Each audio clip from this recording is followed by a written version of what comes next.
ఇచ్చినట్టుగా తెలుస్తా ఉంది. దేనికోసం మీరు నిరసన చేయాల్సినటువంటి పరిస్థితి ఏర్పడింది? ఒక పక్కన ఇప్పటికే నిరుద్యోగులంతా నిరసన చేస్తా ఉంటే, అధికార పార్టీలో ఉన్నటువంటి మీరు అధికార ప్రతినిధి అయినటువంటి చెనగాని దయాకర్ ఇయాల నిరసన కార్యక్రమానికి ముఖ్య ఉద్దేశ్యం ఏంటి? మీరు ఈ ఇలా రో- అరెస్ట్ కావడానికి? ఈ రోజు ప్రధానమైన ఉద్దేశం ఏంటంటే కేటీఆర్ ఈ వారం 15 రోజుల నుంచి నిరుద్యోగుల్ని రెచ్చగొట్టే ప్రయత్నం, నిరుద్యోగుల పట్ల కొంతమంది ముసుగు వేసుకొని కొంతమంది పరీక్షలు రాయనీయకుండా అడ్డుకునే ప్రయత్నం జరుగుతూ ఉంది. ఇవాళ రోజు ఆయన ట్విట్టర్లో ప్రభుత్వాన్ని విమర్శించడం, ముఖ్యమంత్రి గారిని విమర్శించడం, ఇప్పుడు వాళ్ళే పోలీసు వాళ్ళ దగ్గర పోయి పోలీసు వాళ్ళు కొట్టిరని వాళ్ళ మనుషులే పోలీసు వాళ్ళ ముసుగులు వచ్చి పోలీసు వాళ్ళ మీద ఇచ్చేయడం, ప్రభుత్వంపై నిందలు వేయడం, నిరుద్యోగులు పరీక్షలు రాయకుండా అడ్డుకునే ప్రయత్నం జరగడం. 10 ఏళ్ల కాలంలో కేటీఆర్ ఉద్యోగాలు ఇవ్వకుండా, అసలు గ్రూప్ 1 జరగకుండా, డిఎస్సి జరగకుండా, గ్రూప్ 2 జరగకుండా, అసలు ఇవాళ కాంగ్రెస్ ప్రభుత్వం వచ్చిన తర్వాత నిరుద్యోగులకు ఉద్యోగాలు ఇవ్వాలనే ఆలోచనతో పనిచేస్తా ఉంటే ముఖ్యమంత్రి గారిని పదే ట్విట్టర్లో అనేక రకాలుగా మీడియాలో నిందించడం అనేది సరికాదని కేటీఆర్ ని ఈరోజు ప్రయత్నం చేయడం, నిరసన తెలిపి ఇప్పటికైనా బుద్ధి తెచ్చుకొని ప్రజలు ఒక్కసారి కేటీఆర్ ని చీకొట్టిన తర్వాత కూడా ఇంకా బుద్ధి మారలేదు. కాబట్టి నిరుద్యోగుల వైపు మళ్ళీ ఒకసారి ముసుగు వేసుకొని నిరుద్యోగులు మోసం చేసే ప్రయత్నం జరుగుతుంది. నేను అంటా ఉన్నాను, తెలంగాణలో ఉన్నటువంటి ప్రతిపక్షాలకు కాంగ్రెస్ నిందించే ప్రతి ఒక్కరికి కూడా సవాల్ చేస్తా ఉన్నాను. మీ బీఆర్ఎస్ కాలంలో ఎన్ని ఉద్యోగాలు ఇచ్చిండో ప్రతిపక్షాలు బీజేపీ మాట్లాడకుండా ఇవాళ కాంగ్రెస్ పార్టీ గురించి మాట్లాడడం ఏంటంటే, కాంగ్రెస్ వచ్చిన తర్వాత 7 ఏళ్లలో 28,000 ఉద్యోగాలు భర్తీ చేసింది. నీ ఆయాములో గురుకులాలు నింపకపోతే ఇవాళ కాంగ్రెస్ వచ్చిన తర్వాత భర్తీ చేసింది, నియామకాలు ఇచ్చింది.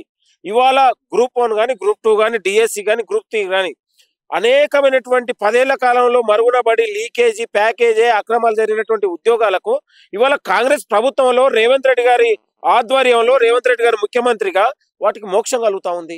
ఇవాళ గ్రూప్ 1 ప్రిలిమ్స్ పరీక్ష పెడితే దాదాపు 3 లక్షల మంది రాశారు. ఇవాళ రేపు ప్రిలిమ్స్ మెయిన్స్ జరగబోతుంది అక్టోబర్లో. ఇవాళ డిఎస్సి జరగబోతా ఉంది. అంటే ప్రభుత్వం ఒక ప్రక్రియ ద్వారా కొనసాగిస్తూ తెలంగాణలో ఉన్నటువంటి మేధావుల్ని, ప్రొఫెసర్ని అన్ని అధ్యయనం చేసి ఆలోచన చేస్తుంటే పరీక్షలు వాయిదా వెనకాల కేటీఆర్ కుట్ర ఉంది. ఇలా కొంతమంది యూట్యూబర్లను కూడా అడ్డు పెట్టుకొని, కొంతమంది పెయిడ్ ఆర్టిస్టులను పెట్టుకొని ఒక తెలంగాణలో ఉన్నటువంటి దిగజారు రాజకీయాల కేటీఆర్ పాల్పడతా ఉండు. నేను అంటా ఉన్నాను, తెలంగాణ నిరుద్యోగ యువతకు ఫస్ట్ చెంపలు వేసుకొని క్షమాపణ చెప్పాలి కేటీఆర్ అంటా ఉన్నాను. చెనగాని దయాకర్ స్వలాభం కోసం ఇదంతా చేసిరని చెప్తున్నారు. అక్కడ విద్యార్థులు కూడా మాట్లాడుతున్నారు. ఇప్పుడు ఆర్ట్స్ కాలేజ్ దగ్గర మీరే వాళ్ళందరినీ గ్యాదర్ చేసిరని చెప్తున్నారు. పోలీసులు కూడా మీరు చెప్తేనే అరెస్ట్ చేసిరని చెప్తున్నారు. మరి దీని ఎట్లా? తెలంగాణ నిరుద్యోగులకు ఒక జవాబుదారిగా కాంగ్రెస్ ప్రభుత్వం ఉంది. ఇప్పుడు నేను ఒక కాంగ్రెస్ అధికార ప్రతినిధిగా ప్రభుత్వం చేస్తున్న మంచి పనులు కూడా ప్రజలకు చెప్పకపోతే నాలో నైతికత ఏముంటది? ఇవాళ ప్రభుత్వం ఒక మంచి చేస్తా ఉంది, ఉద్యోగాలు భర్తీ చేస్తుంది, 11,000 పోస్టుల్ని డిఎస్సి పోస్టులు వేసింది. అసలు కేసీఆర్ డిఎస్సి అనే పదాన్ని మొత్తం కూడా తీసేసింది కదా. కేజీ టు పీజీ విద్య పెట్టి 10 ఏళ్ళు ఏమి గడ్డి బికిండా కేసీఆర్, హరీష్ రావు? ఇవాళ నిరుద్యోగుల గురించి మాట్లాడుతున్నారు. అసలు నిరుద్యోగుల మీద కేసులు పెట్టించి జైలుకి పంపించింది, నిరుద్యోగుల మీద లాఠీచార్జ్ చేసింది. ఇప్పుడు ఒక ఎగ్జాంపుల్ మీకు చెప్తాను. ప్రవళిక అనే ఒక అమ్మాయి ఆత్మహత్య చేస్తుంది అశోక్ నగర్ లో. ఆ ఆత్మహత్యని ఎవరు చిత్రీకరించింది? పోలీసులు మేనేజ్ చేసి ఇవాళ అది లవ్ లెటర్ గా లేకపోతే ప్రేమ కథగా చిత్రీకరించింది కేటీఆర్ కదా. ఇవాళ ఆమె రాసినటువంటి 4 పరీక్షలకు ఆమె అప్లై చేసుకుంటే ఆల్ టికెట్ బయటకు వస్తేనే కదా. నిరుద్యోగి పట్ల అసత్య ప్రచారాలు చేసిన కేటీఆర్ క్షమాపణ చెప్పాలని ఆ రోజు నుంచి మొదలైంది. అసలు మాట్లాడే సోయి ఉందా? ఒక దద్దమ్మ కేటీఆర్ అనేటోడు. ఏం మాట్లాడుతుండా కేటీఆర్? ఓ మనిషి అసలు నిజంగా అన్నం తింటుండా? మనిషికి ఏమైనా గడ్డి తింటుండా? ఏం మాట్లాడుతుండ్రు? వాస్తవాలు చెప్పాలి కదా. నేను అనేది విద్యార్థుల్ని, నీ ఆయంలో 10 ఏళ్ల కాలంలో వాళ్ళ బతుకులు ఆగమైపోయినాయి, వాళ్ళ భవిష్యత్తు లేకుండా పోయింది. ఇవాళ కాంగ్రెస్ వచ్చిన తర్వాత ఉద్యోగాలు ఇస్తుంటే రాజకీయాలు వేరు. కనీసం నిరుద్యోగ పరీక్షలు రాయండి, మీరు ఆందోళన చెందొద్దు. ఇంకేదైనా మీకు అన్యాయం జరిగితే వస్తాను మాట్లాడాలి కదా. రెచ్చగొట్టి అలా ఢిల్లీ అని, గల్లీ అని, వాని బొంద అని, బోక్ అని ఏం మాట్లాడుతుండండి? ఒక పక్కన ఇప్పుడు మీరు అన్నారు ఏమని, వాళ్ళని ఆల్మోస్ట్ రెచ్చగొడతా ఉన్నారు అన్నటువంటి వ్యాఖ్యలు చేస్తా ఉన్నారు, లాఠీ చార్జ్ చేసిన వాళ్ళు గతంలో అన్నారు. మీరు చేసేది కూడా ఇదే కదా. ఇలా ఢిల్లీకి పోయినటువంటి వాళ్ళు వాస్తవంగా వాళ్ళు నిరుద్యోగులు. అసలు లాఠీచార్జ్ చేసింది అసలు నిరుద్యోగులు కాదు, అసలు బీఆర్ఎస్ కోవట్ వాళ్ళు. కేటీఆర్ ఉన్నటువంటి ఒక మూటను తయారు చేసిండు. మూటాలో కూడా మీడియా ముసుగులు ఒకడు, నిరుద్యోగ ముసుగు వేసుకుని ఒకడు. అసలు యూనివర్సిటీకి సంబంధం లేని బ్యాచ్. యూనివర్సిటీలో నిరుద్యోగులు, అసలైన నిరుద్యోగులు మీకు ఎక్కడ ఉంటారు? చిక్కడపల్లి లైబ్రరీలు ఉంటారు, సిటీ లైబ్రరీలు ఉంటారు, లేకపోతే ఉస్మాన్ యూనివర్సిటీ మెయిన్ లైబ్రరీలు ఉంటారు. ఇవాళ కేటీఆర్ చుట్టూ తిరిగేటోళ్ళు ప్రభుత్వం చుట్టూ తిరిగి యూట్యూబ్ ఛానల్ కనపడాలి, ప్రభుత్వం చుట్టూ దిష్మూలు దగ్ధం చేసేటోడు నిరుద్యోగ. అసలు నిరుద్యోగి అనేటోడు బయటకు వస్తాడా? ఉద్యమాలు చేస్తాడా? పోలీసులు అంటే ఎంత భయపడతారు, కేసు అంటే ఎంత భయపడతారు? వాళ్ళండి వాడు దొంగ నిరుద్యోగులు తయారు చేసి ప్రభుత్వానికి వ్యతిరేకంగా పనిచేసే ప్రయత్నం జరుగుతుంది. అసలైన నిరుద్యోగులు లైబ్రరీలో ఉన్నారు. కేటీఆర్ మొత్తం దొంగ నిరుద్యోగుల్ని ఒక ముసుగు వేసుకొని ఏమనంటే నిరుద్యోగులు కొట్టిన ట్విట్టర్ లో పెడతాడు. ఆ ట్విట్టర్ కూడా బ్యాన్ చేయాలి. కేటీఆర్ కు మాట్లాడే నైతిక అర్హత లేదు. తెలంగాణలో ప్రజాస్వామ్యం ఉంది, ఎక్కడ కూడా మీడియా స్వేచ్ఛ ఉంది, మాట్లాడే హక్కు ఉంది. గతంలో అసలు మీడియా స్వేచ్ఛ ఉందా? అసలు కేటీఆర్ హరీష్ రావు కేసీఆర్ ప్రెస్ మీట్ పెడితే కూడా ఇవాళ కొన్ని ఛానల్ని పేర్లు పెట్టి కూడా గేట్ బయట ఉంచినటువంటి పరిస్థితి. మీలాంటి వాళ్ళ ఛానల్ని బయటకు వచ్చినాయా? ఎక్కడన్నా ప్రెస్ మీట్ కవర్ చేసే పరిస్థితి ఉన్నా? కాబట్టి తెలంగాణలో మీడియా వాళ్ళు ముఖ్యమంత్రితో మాట్లాడుతారు, ప్రజాస్వామ్యం ఉంది, ప్రజలకు అనుగుణంగా పాలన నడుస్తా ఉంది. దీన్ని జీర్ణించుకోలేని కొంతమంది ఇవాళ కుట్ర చేస్తుండ్రు. ఇవాళ ఢిల్లీ నిరుద్యోగుల వెనుక కూడా కేటీఆర్ వస్తూ ఉంది. ఆయనే రైలు టికెట్లు బుక్ చేసి అక్కడ వసతి కల్పించి ఇవాళ ఒక ప్రాపగండ చేసే ప్రయత్నం జరుగుతూ ఉంది. తెలంగాణలో ఎవరు ఎన్ని కుట్రలు చేసినా ప్రభుత్వం ఒక జవాబుదారిగా ఒక పక్షపాతిగా పనిచేస్తుంది. మీడియా పైన దాడి కూడా జరిగింది మొన్న, మరి దీన్ని ఎట్లా చూడొచ్చు? మరి దీన్ని మరి మీ ప్రభుత్వ హయాంలోనే జరిగింది. అనుకోని పరిస్థితులలో కొన్ని సంఘటనలు జరుగుతాయి, దాన్ని పోలీసులు కూడా రియలైజ్ అవుతా అంటారు. నిరుద్యోగులు ఇప్పుడు మీడియా లాగానే ఉండాలి. కొంతమందికి అంటగాగి కొంతమందికి కోవట్ రాజకీయాలు చేసి అతి ఉత్సాహం చేస్తే అట్లనే ఉంటది. మన చేసినోడు అతి ఉత్సాహం చేసిండు.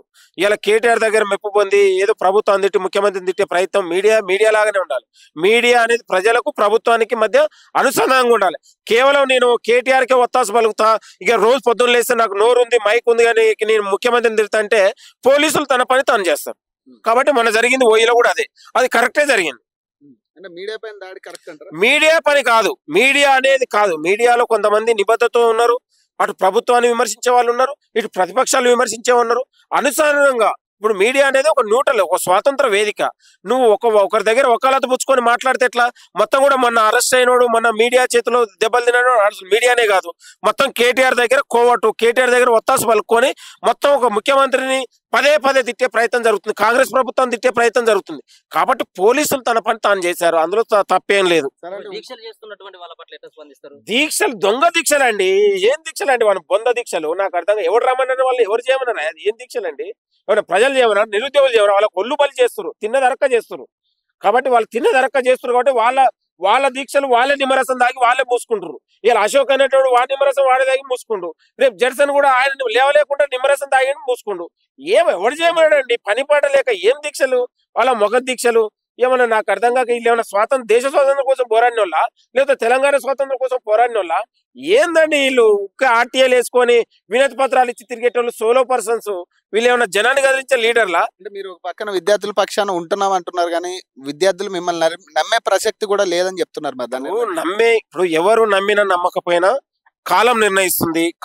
కాలం తన జవాబు చెప్పబోతుంది. కాబట్టి ఇవాళ ప్రభుత్వం ఒక మంచి ఆలోచన చేస్తా ఉంది. కాబట్టి ఇప్పుడు 11,000 పోస్టులు ఇచ్చినాం. రేపు 11,000 మందికి అయితే నిరుద్యోగులకైతే న్యాయం జరుగుతుంది కదా. ఇప్పుడు 1,00,000 పోస్టులు ఇచ్చిన 1,00,000 మందే కదా, 5 లక్షల మంది అయితే క్వాలిఫై కారుగా, 5 లక్షల మందికి రారుగా. కాబట్టి ఇప్పుడు గెలుపు ఓటంలో ఇప్పుడు ఎవడైనా ఇప్పుడు 10 మంది గేమ్ ఆడతాం, అలా టాలెంట్ ఉన్నోడే గెలుస్తాడు. ఇప్పుడు 9 మంది టాలెంట్ రానోడు ఓడిపోయినోడు ఏంది? కాస్త అసంతృప్తి ఉంటది. కానీ న్యాయమైనోడు కాదు ప్రభావితం చేస్తాడుగా. ఇప్పుడు 11,000 మంది ఇంటూ 10 మంది వేసుకున్నా 10 లక్షల మందికి అయితే ఒక నష్టం ఉంటది, లాభం ఉంటది. గుర్తుపెట్టుకో. ఇప్పుడు జాబ్ వచ్చినోనికి ఆనందం ఉంటుంది, ప్రభుత్వం దేవుడిలాగా కనిపిస్తాడు.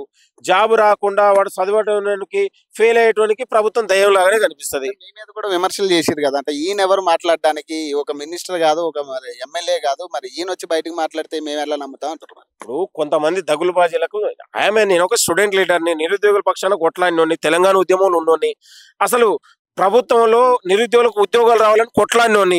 ఇప్పుడు ప్రభుత్వం చేస్తున్నట్టు నేను ఒక ప్రభుత్వ ప్రతినిధి, ఆ కాంగ్రెస్ పార్టీ అధికార ప్రతినిధి. ప్రభుత్వం చేసే మంచి పని కూడా ప్రజలకు చెప్తున్నా. నేను ఎవరిని నాకు అర్థం కాక ఎవరని చెప్పాలి? విద్యార్థులు అయ్యే అడుగుతున్నారు కదా, నేను అనేది ఇప్పుడు వాళ్ళకి ఎవరైనా కావచ్చు. ప్రభుత్వం మంచి చేసే పనులు ఏ రూపంలో అయినా చెప్పొచ్చు. మీడియా చెప్తుంది. ఎవరి మీడియా అంటే మీడియా మంచి చెప్తే కూడా వకాలత పుచ్చుకున్నట్ట. నాకు ఒక బాధ్యత ఉంది. గతంలో కేసీఆర్ నిరంకుశ విధానాలను నియంత్రపోకని ప్రజలకు చెప్పినాం. ఎవరైతేనే వాళ్ళకు ఒక ముఖ్యమంత్రి అయితే ముఖ్యమంత్రి చెప్పేదాన్నే మనం ప్రజలకు చెప్తున్నాం. ఆ రోజు ముఖ్యమంత్రి గారు చెప్పరు కదా. నాకు ఒక బాధ్యత ఉంది. ఒక పార్టీ ఇది, ఒక పార్టీగా ముఖ్యమంత్రి ఒక ప్రభుత్వం ముఖ్యమంత్రి చేసే పనులు మాలాంటి వాళ్ళు ప్రజలకు చెప్పాలి కాబట్టి చెప్తున్నాం. అలాగే ఇప్పుడు ఉన్నటువంటి డిఎస్సి సంబంధించినటువంటి వాయిదా వేసేటువంటి అవకాశం ఇప్పుడు కూడా అవకాశం ఉండొచ్చు అని చెప్పి అంటా ఉన్నారు. గ్రూప్ సంబంధించినటువంటి పోస్టులు కూడా పెంచేటువంటి అవకాశం ఉంటుందా లేదా? డిఎస్సి ఆల్రెడీ ఆల్ టికెట్లు వచ్చినాయి. ప్రభుత్వం ముఖ్యమంత్రి గారు అందరి ముందే చెప్పిండు, మీడియా ముందే చెప్పారు. 11,000 మందికి రేపు నౌకర్లు రాబోతా ఉన్నాయి. పంతులు వాళ్ళు పోయి పిల్లలకు చదువు చెప్పాలనే ఆలోచనతో ప్రభుత్వం ఆలోచన చేస్తుంది. దాంట్లో ఎలాంటి సందేహం లేదు. వాయిదా అనేది లేదంటున్నారు. ఇంకా ముఖ్యమంత్రి గారు చెప్పారు. ముఖ్యమంత్రి గారు ప్రభుత్వం చెప్పేది పార్టీగా నేనే చెప్తాను. వాయిదా అనేది అందరు చెప్పారు, మీకు తెలుసు, నాకు తెలుసు. పరీక్షలు రాస్తున్నాయి, రేపు 17 నుంచి పరీక్షలు స్టార్ట్ అవుతున్నాయి. ఇంకా అందులో ఏముందండి? గ్రూప్స్ ఎట్లా ఉంటాయి? గ్రూప్స్ ప్రభుత్వం కొంత దాని మీద తర్జన భర్జన ఉంది, దాని మీద సానుకూలంగా ఉంది. ప్రభుత్వం ఆలోచన చేస్తుంది. పెంచేటువంటి అవకాశం ఉండదు ఏమన్నా గ్రూప్? ప్రభుత్వం దాని మీద విధి విధానాలు వస్తాయి. అంటే మీరు కూడా సమీక్ష సమావేశాలలో పాల్గొంటా ఉన్నారు కదా, అట్లాంటి ఆలోచన ఏమైనా చేసిందా? అట్లాంటి డిస్కషన్ ప్రభుత్వం ఆలోచన చేస్తుంది. Wait and see. Hmm. దాని పట్ల ప్రభుత్వం ఏది చేసినా మీకు చెప్తాం, చేస్తాం. ముఖ్యమంత్రి గారు చాలా నిరుద్యోగ పక్షపాతిగా ఉన్నారు. ఆ ఎక్కడా కూడా లేదు, నిరుద్యోగులకు ఉద్యోగాలు ఇవ్వాలనే లక్ష్యంతోనే ఉన్నారు. కొంతమంది దీన్ని కుట్ర చేస్తా ఉన్నారు. కాబట్టి నిరుద్యోగులు నమ్మొద్దు, ఓపిక పట్టండి, సమయం ఇవ్వండి. ఆవేశంగా పడి ఎవడో చెక్కులు పెడితే మీరు ఉలికి పడొద్దు దయచేసి అని కోరుతున్నాను. ఆల్రెడీ మీరు చేసినటువంటి వ్యాఖ్యల పట్ల ఇప్పటికే తీవ్రంగా నేనేం మండిపడతా ఉన్నారు. నేనేం మాట్లాడలేదు, విస్తృతంగా వ్యాఖ్యలు నేను చేస్తా తప్పు ఉన్నారు. మాట్లాడలేదు, వాస్తవాలు మాట్లాడుతా ఉన్నాను. నిజాలు మాట్లాడితే కొందరికి ఉంటది. ఇలా చాలా మంది నిరుద్యోగులు నాకు ఫోన్ చేస్తా ఉన్నారు. సిద్దిపేట, మెదక్, ఆదిలాబాద్, మహబూబ్నగర్, నిజామాబాద్ నుంచి ఫోన్ చేసి మేము చదువుకుంటాం, ప్రభుత్వం చాలా మంచి పని చేస్తుంది, ఈ దేశంలో ఎక్కడ లేదు ఇన్ని పోస్టులు, కేసీఆర్ 10 ఏళ్ల కాలంలో కూడా పట్టుమని 10,000 ఉద్యోగాలు కూడా ఇవ్వలేదు. ఇవాళ ముఖ్యమంత్రి గారు 11,000 పోస్టులను భర్తీ చేస్తా ఉన్నారు. మామూలు విషయం కాదు ఇది. వాళ్ళందరూ చెప్తా ఉన్నారు డిఎస్సీ వాయిదా వేద్దాం చెప్పి మీకు ఎవరు? చేయాలని చెప్పి.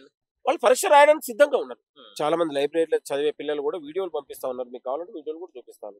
దాంట్లో ఏం లేదు. ప్రభుత్వం ఇప్పుడు చాలా అడిగేటువంటి విద్యార్థులు అడిగేటువంటి న్యాయమైనటువంటి డిమాండ్లు కావంటారు. అది న్యాయమైంది కావచ్చు. కొంతమందికి బాధ ఉంటది, కొంతమందికి సమ్మతి ఉంటది. కాబట్టి కొంతమందికి ఆవేదన ఉండొచ్చు, బాధ ఉండొచ్చు.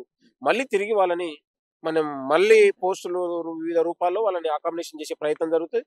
ప్రభుత్వం అనేది ఇదే చివరి కాదు, 10 ఏళ్ళు ఉంటది కాంగ్రెస్ ప్రభుత్వం. ఇలాంటి 11,000 పోస్టులు 10 సార్లు వస్తాయి. వాళ్ళు రాయడానికి సిద్ధంగా ఉండమను. ఇలాంటి కుళ్ళు రాజకీయ పట్ల నాయకులను తిట్టి, ముఖ్యమంత్రులు తిట్టి, ఫేస్బుక్లో ఈ సోషల్ మీడియా జోలికి పోవద్దు. వాళ్ళు పుస్తకాలను నమ్ముకోండి, ప్రభుత్వాలను నమ్ముకోండి, వాళ్ళకి న్యాయం జరుగుతుంది.